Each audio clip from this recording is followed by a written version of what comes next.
You know what? I'll just say this. Is the grocery store gonna get mad at me if I complain about the carts not being returned? Wait, what? Like if I come on the podcast and complain about something or talk about something, Yeah. am I supposed to talk about no people, places, or things while I'm here? Honey, you've got a big storm coming. Hello everyone, how are you today? I hope you're having a really good day so far. If you are new here, my name is Taylor. I come to you from Baltimore City, Maryland, and here on my YouTube channel, I feature content that is generally focused on knitting and spinning. In this week's episode of what I call the Thread to Mend podcast, I'm going to sit down and share with you exactly what I'm working on. And I'm hopeful that I won't lose all of my new subscribers. So many of you tuned into last week's video about my 5 favorite patterns by a designer named Irene Lynn. I will be doing more videos like that in the future. It seems like a lot of you enjoyed that form of content. I already have a few different videos planned. I've found the patterns. I'm excited to show them with you. But this week, it's just going to be a regular sit-down video. I hope you will sit down and watch. If not, that's okay. You know, this channel's not for everybody. I will say that. If you do like this video, please give it a thumbs up. And I am currently wearing the continuation of my Ridgie's cardigan. This is a pattern by Gudrun Johnston. It was published in her book, I think it, what is it? Something with the word adventures. I'll put an image of the book here. But she is a lovely designer, and I'm knitting this with Green Mountain Spinnery's Organic DK. It's like a heavier weight kind of DK. I mean, it's a woolen spun 2-ply yarn, and it kind of fits right in between like DK and worsted, sort of. I very much have enjoyed working with this. I've had this in my stash for many years. Today I watched a video from Candace English on YouTube. She has a YouTube channel. She's from the Farmer's Daughter Fibers. You might have heard of her. And she really inspired me to just knit more, because she talked about how all she does is knit. And she mentioned how she does not like to have whips because it overwhelms her. And I realized that too. I have had too many whips. And right now I'm telling myself I only have 2 projects, and I just oscillate between those 2. But if I only had one, I'd probably be done with this, because I would think, don't scroll, just knit that one thing. Instead, it's like scroll or this or that, and I choose scroll. So anyway, my goal is to finish this. And I've mentioned my plans to knit a dog sweater every month, and then I changed it to 6 within a year. So right now I've made 1, the one that Shippy's wearing, which I knit with Harrisville Designs Watershed yarn. And it was just a little extra skein I had left over from a project of mine. And I am thinking about casting on a version of the bubble cardigan for her, because I think it would be a nice little quick thing to knit on while I am on my commute to work. This is the first podcast video that I've sat down to record since I started my new job. Last week's video I had pre-recorded, so I hadn't started yet, and now I'm excited to spill some of the tea. Like many new jobs, nothing is familiar. There's an entire like language divide where I don't, there's so much jargon in this organization because it's so big, and there's so many different types of accounting that are applied, which I was not familiar with prior. Like fund accounting and grants and sponsored programs versus non-sponsored programs. And it's like a lot to familiarize myself with, but also practice thinking through. So I'm really trying to like wrap my head around all of the vocabulary in the jargon and the reporting process.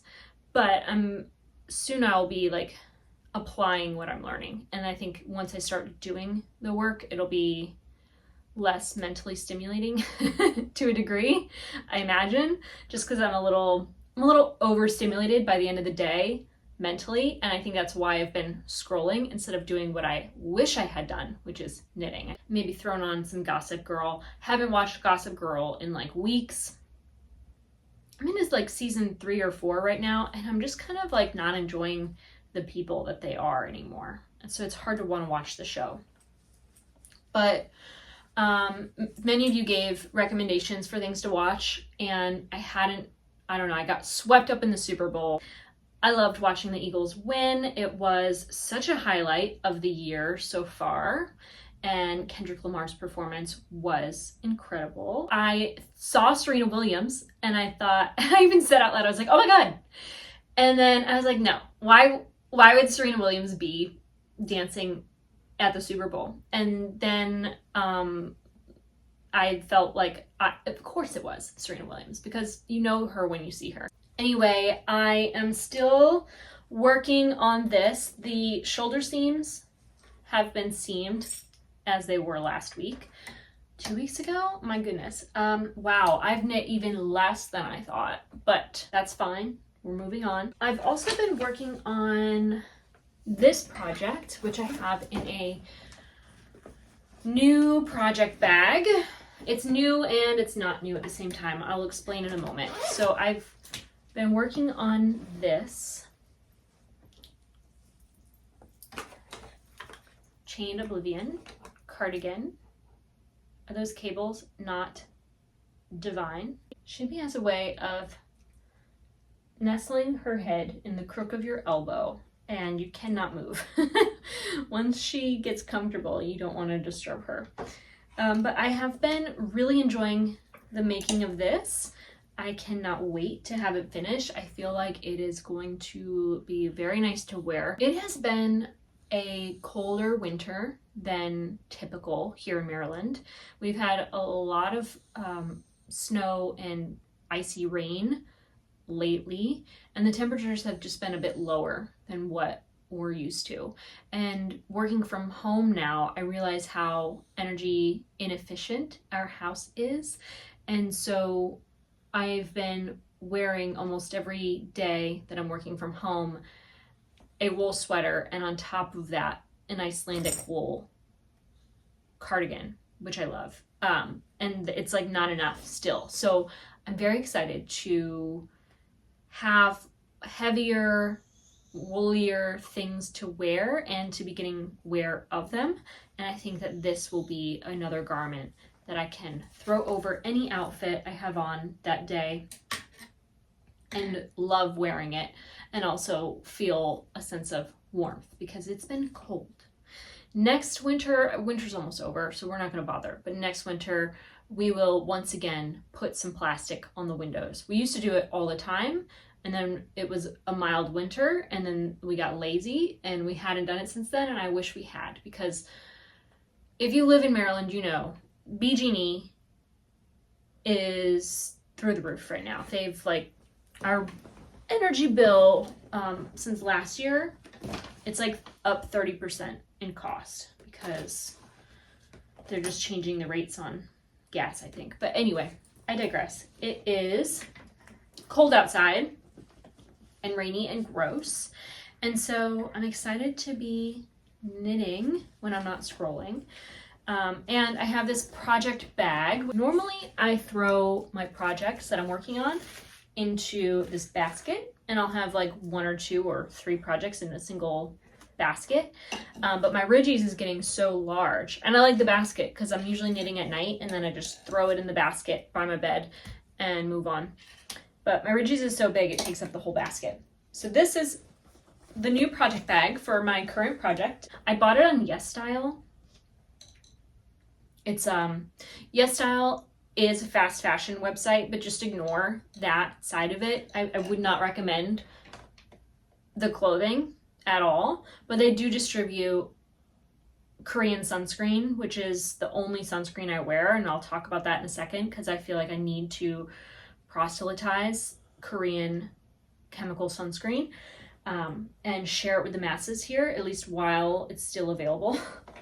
And they have great, like, anything else, like any I mean, this is, I guess, like a fashion-esque type thing, but I plan to use it as long as it will last because it's really, it's not like the highest quality like you're gonna get at a local yarn store. You get the top tier quality very often domestically produced and everything. I'm sure that this is made in a sweatshop of some kind, like most things in life at this point now. I digress. I bought it on YesStyle.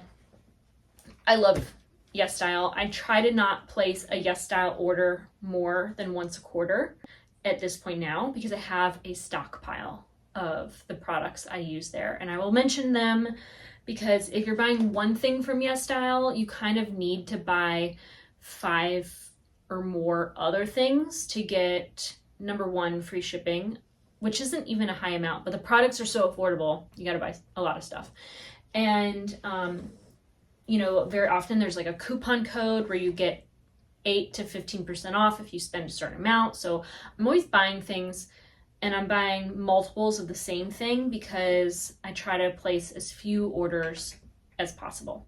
Anyway, this bag is amazing, and I will show you why. It has, I guess it's a cosmetic bag, because there is a space for your makeup brushes, which if I were more organized, I would be putting my extra needles, like my ribbing needles in here, and notions and whatnot. I think this is like a perfect little notions, like built-in notions pouch, which doesn't occupy the space inside, but there are more pockets should you need them.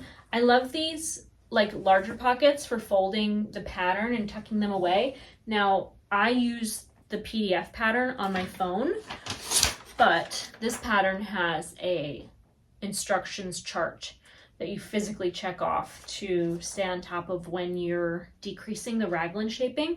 So I would, once I'm like settled into this project bag, fold this up and tuck it in a pocket with a pen or pencil. And then you have 2 more pockets here, you know, like most cosmetic bags have those little extra pockets.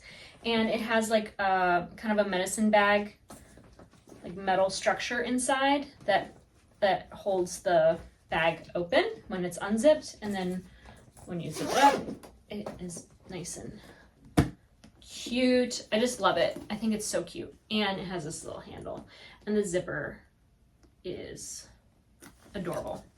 So I'm just like very much in love with this bag, and I'm excited to kind of have this to throw around the house right now, at least while I'm still working the last few hours, I hope, of my Ridgies. And then who knows, I might retire my basket because it's so big and it occupies so much space. I'd like to kind of just take a break from such a big thing and then just have a project bag that I feel like I can take around with me. Maybe even out of the house, because this, I feel like it's just too much to take anywhere at all. So anyway, there's that on that. You've seen these before, they're like everywhere, but I would not buy it on Amazon because you can get it for a lot cheaper on YesStyle. But this is like most of the products that I use in rotation nightly. So I love this bag. It is so nice. It doesn't have a brand, but it's the same zipper as the other ones. They kind of like go together, and I love them both. They're my 2 favorite bags that I purchased in recent years. Because I mentioned those project bags and I'm telling you where they are, I thought I would mention 10 of my favorite things from YesStyle, because you can't just, like I said, you can't just buy one thing on YesStyle. You have to buy enough for free shipping, in my opinion. That's what I do. And I want to just tell you about my favorite things. My number 1 favorite thing, the Soon Jung toner. There are many toners like this, but this toner is my favorite, and it is like water. It's like just putting water in your face, but it has panthenol, and it's very soothing, and it doesn't do anything except hydrate.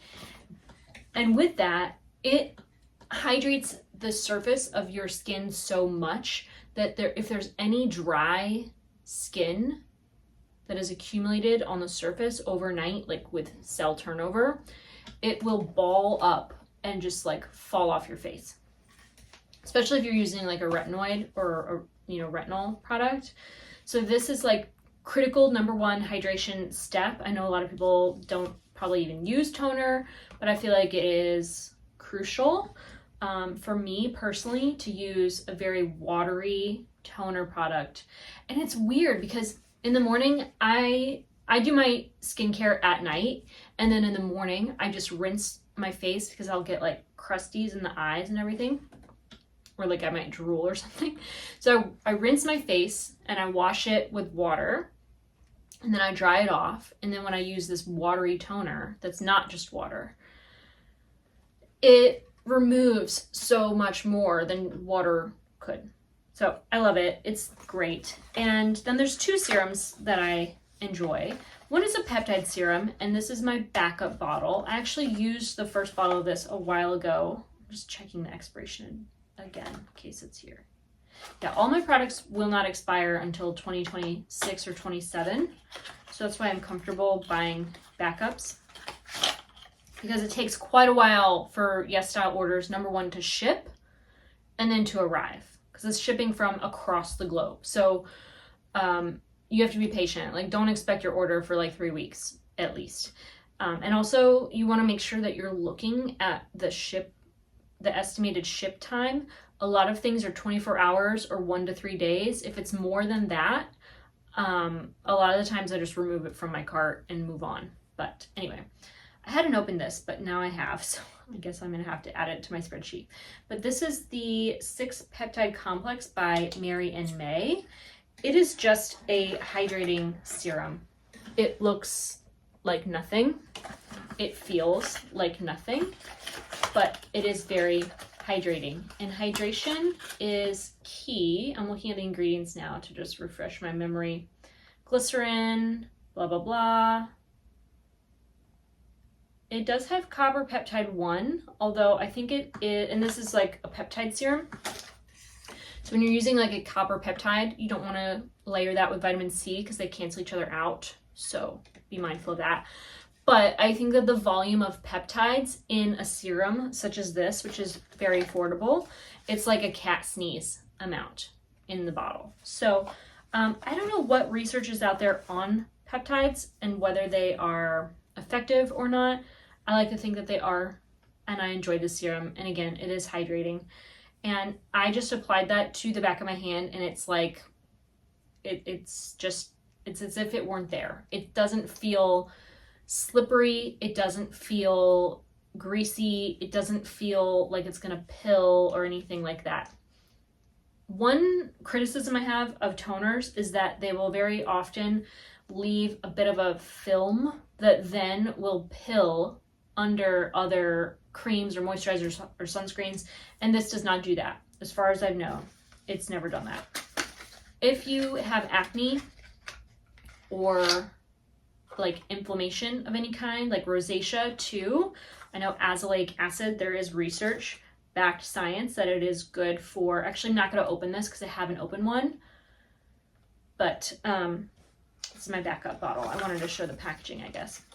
But this is an azelaic acid serum. It has other moisturizing ingredients. It is not like any other azelaic acid serum on the US market. I've tried Paula's Choice, fully regretted that purchase. It was $39 wasted. This I think is like $11, so much better. The product is A Control by Nineless. You can buy this on Amazon too, but I like to shop on YesStyle, mostly because on their website, if you review a product, you get a 50-cent credit on your account. So you can buy some things, review them, and then apply that credit to your next order. So I like that. I do have an influencer code. I think you will save, on top of any other coupon code, you'll save like 1 or 2% on your purchase if you apply my code in addition to that. Pimple patches. I am obsessed. When I feel a pimple forming, I do my skincare. I apply one of these on top morning, noon, or night, and they keep me from picking at my face more than anything. But if the surface of my skin has broken and I've extracted it or whatever, they really help to keep the surface of my skin from drying out and scabbing over, and it preventing the scab from forming reduces the healing time and also I think prevents scarring. So I really much enjoy pimple patches. I don't even know, these are the Purito ones. There is a different brand of pimple patch for every brand on the market. And then the last thing I'm going to say about YesStyle is that they have the best sunscreen, hands down. I know that there was a study that came out, I think last year, that hit the media that said chemical sunscreen causes cancer. And yes, it does. And no, none of those chemical sunscreen filters that are mentioned in that study are even in formulation on the market for the most part. I mean, maybe if you're buying your sunscreen at like the dollar store or somewhere unreputable, you might find those chemical filters in production, but they have kind of been like eliminated long ago. I don't enjoy avobenzone or oxybenzone sunscreens anyway. The US sunscreen market is just trash because it is produced and regulated as if it were a drug and not a cosmetic product like it is in Korea. So in other countries, whether you're in Europe or Asia, they have developed newer sunscreen filters that are far better than those in the US. In the US, it is way too expensive to produce and manufacture and test newer sunscreen filters, chemical sunscreen filters. So it's not done. And those that have been developed elsewhere have not been approved in the US, because who wants to go through the expense when once you've invested all that money in research and development, some other brand is just going to hijack it from you, and then, you know, you're just holding the bag. So I just bought my sunscreen from Korea. This matcha hydrating sunscreen from B Lab has really nice packaging. It smells like nothing, and it's nice. It's kind of matte. I don't want to open this one. It's already open. So it is, as you can see, it's white. And some of these have a little bit of a white cast to them, depending. So I want to show them on the back of my hand. And of course, I'm not the best example of what might appear to have a white cast because I'm pale. But it is very, what's the word? It's just an elegant, and a very elegant formulation.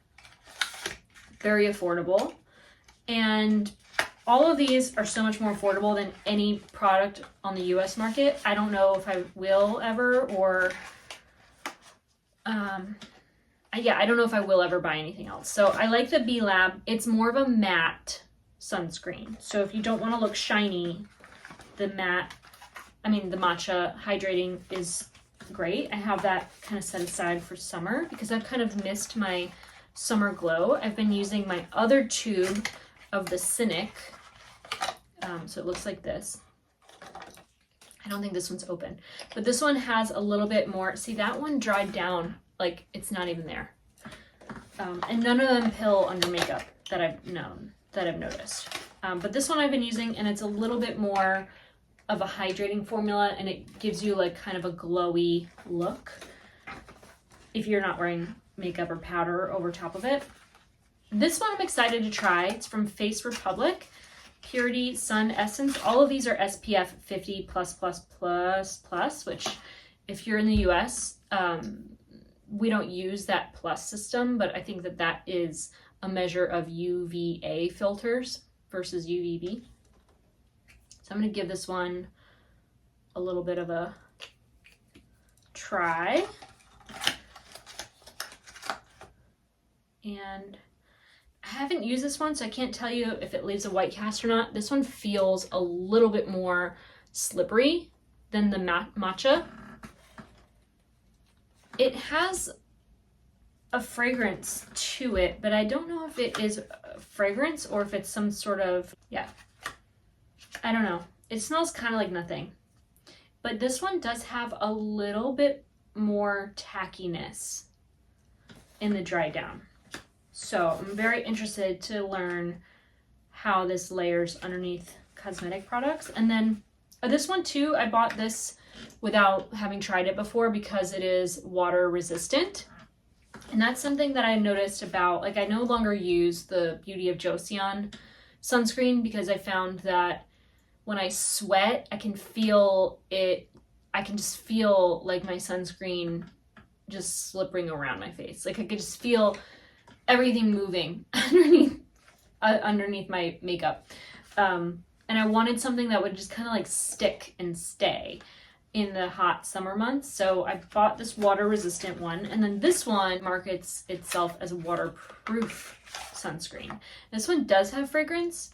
I don't think any of the other ones did have fragrance, but it smells, it's tolerable, but it smells like summer. You know what I mean? It's got that sun vibe to it. This is what I will wear when I go swimming or if I ever go to the beach again.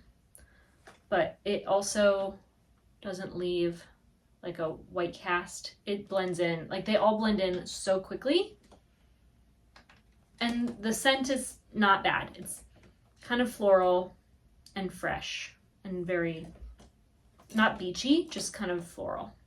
So I'm excited to have this. I probably should have bought two, but I didn't know if I would like it. So I just bought one. I think I bought two of these without trying it. Probably because of the price. And these are my four favorite, well, two favorite and two excited to try sunscreens. I wear sunscreen 365 days a year. I don't care if it's overcast, if it's rainy, if it's winter, if I'm inside. It's just part of what I do and I don't regret it. And I spend so little on sunscreen anyway that it's worth it for me to wear it every single day. I'm just obsessed. And so that is my YesStyle haul of favorites. I've bought these, like, I don't know, I try new products all the time. I get a lot of things sent to me for review, but none of them really compare to my YesStyle favorites. Like I will still buy my YesStyle favorites before anything else because the US market, it's just so expensive for no reason. Like there's just so many companies trying to make a profit off of you. And it's weird to see Korean brands now in stores like Sephora because you can get the same products for half the price through a distributor like YesStyle. So that's that on that. Let me show you what I've been spinning. I've mostly been sitting in the dark, so I turned the lights on. But anyway, I need to kind of I just feel like every room I walk into, I need to clean. Like I have these plant shelves here and like the glass is filthy. A lot of my plants need to be like either repotted or trimmed or whatever, but okay, this is my yarn. It is, I don't know what, I think it'll be a fingering weight when I'm done, but sometimes wool will surprise you in the post-wash era. I think it might be a little overspun, but I like my yarn a little overspun, but this might be a little too overspun. So there's that. I have about 75 grams in total for one ply and another 75 for the second ply. So I'm gonna have about 150 grams of a fingering weight, I think. And that's kind of exciting. I haven't touched it in weeks because of the basement thing, but anyway. This is my living room, which I love. I want to spend more time in here, but I don't. I think if I had a TV on the wall, like I'm just like looking at nothing, but I mean, that's not nothing. It's beautiful and I love it, but I wish I had a TV because I'd spend way more time in here. Even if it were just a little TV, like a little frame TV would be really cool. But anyway, do you want to see my basement? So much fun, right? My vacuum also broke and I had to buy a new one, which I never brought to the basement because it wasn't clean yet. I don't regret buying this vacuum, but I kind of do wish I spent an extra $100 or something on a vacuum that had a light at the little hose nozzle, because it's like you only really use that like handheld section when you're in like dark little corners, and my old one had a light there and this one doesn't. So I kind of regret it, but it doesn't have a giant hole at the base of it, which my other one didn't. This is my basement. We put this gorgeous cedar chest on bricks so that if the basement floods again, it will not become damaged. The paint on the floor is, again, destroyed. Not the first time. But is the cedar chest not incredible? We bought it at a flea market in New Hampshire. I think I paid $40 for this. But anyway, we moved everything away from the walls.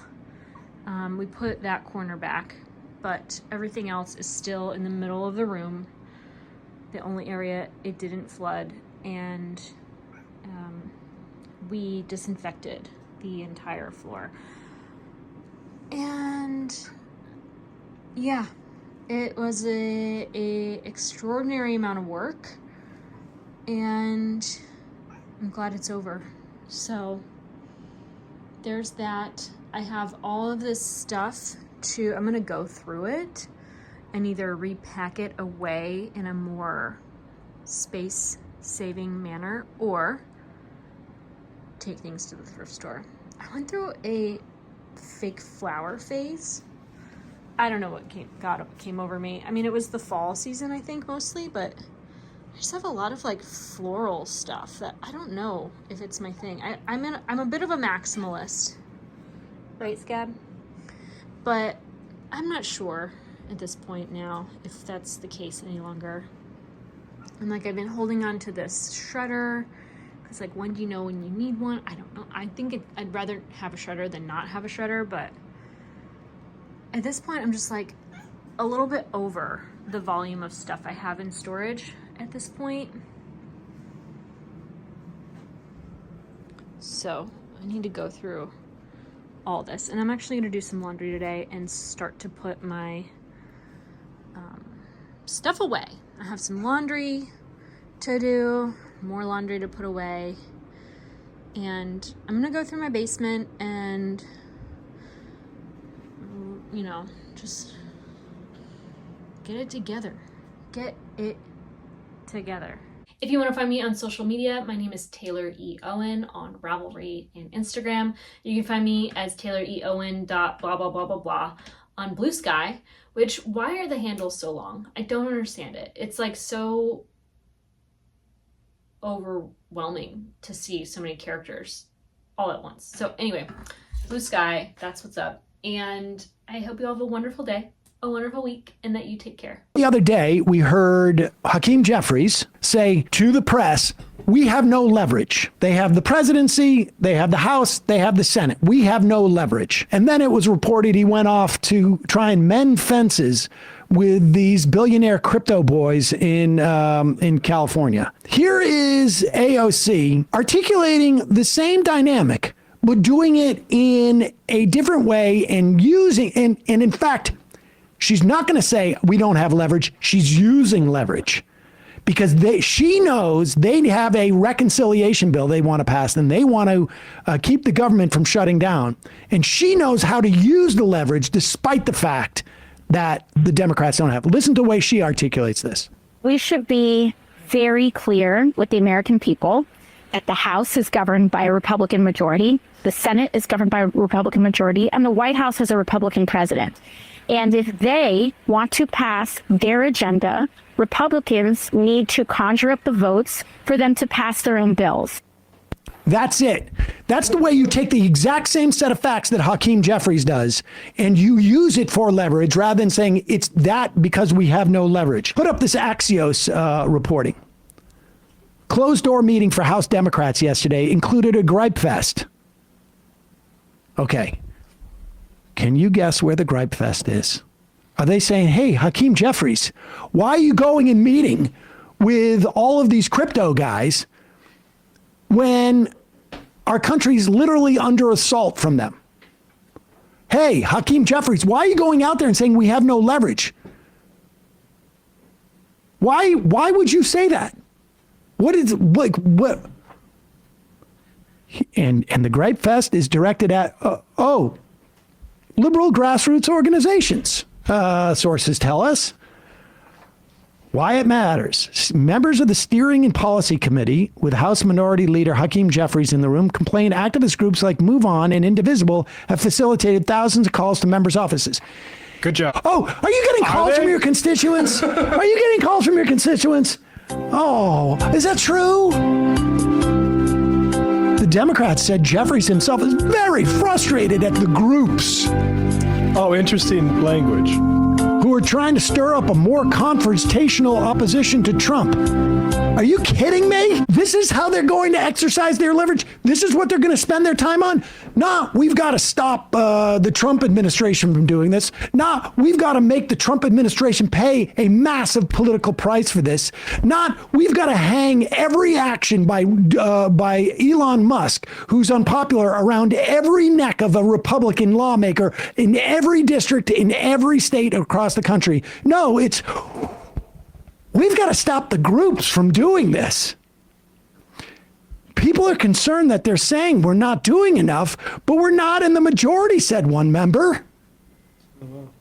Do they not think they have anything to do now? Indivisible co-founder Leah Greenberg said people are angry, scared, and they want to see more from their lawmakers right now than floor speeches about Elon Musk.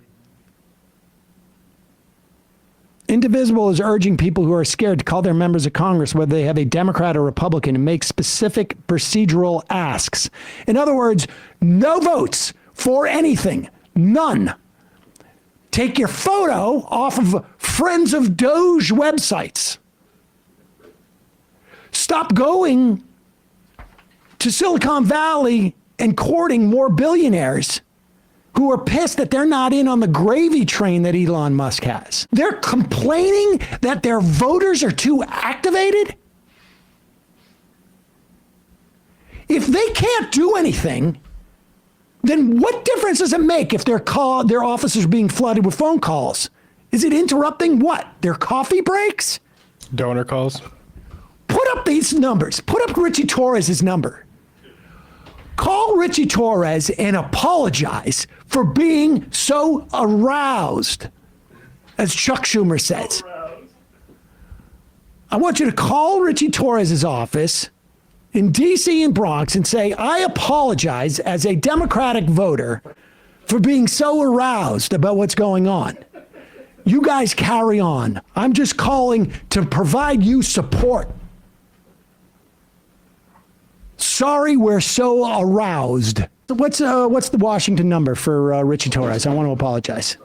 1 2 0 2 225 43 4361. I'm sorry, extension number 5436 didn't answer. You've reached the voicemail of Honorable R. Torres main line. Please leave a message. Yeah, hi, it's Sam Cedar calling from the Majority Report. I just wanted to apologize to the congressman. I understand he resents and rejects the notion that any of his, any Democrats, voters, activists should be expecting the Democrats to do more. And I just really apologize for people bothering you at this time. Hang in there. Just last year, Elon Musk was promised $3 billion from close to 100 contracts with the federal government. Ms. Royal, do you know how much the average person in this country who survives on Social Security, one of our seniors who's worked their entire life, about how much they have to survive on a day? I do not. $65 a day. We're not looking into Elon Musk's $8 million a day. This subcommittee, chaired by Marjorie Taylor Greene and the House Republicans, is looking into your grandmother's $65 a day. Let me be clear. I think we would all support taxpayer savings, look into money we might needlessly send to billionaires and big corporations, find taxpayer savings, and send it back to your hardworking family.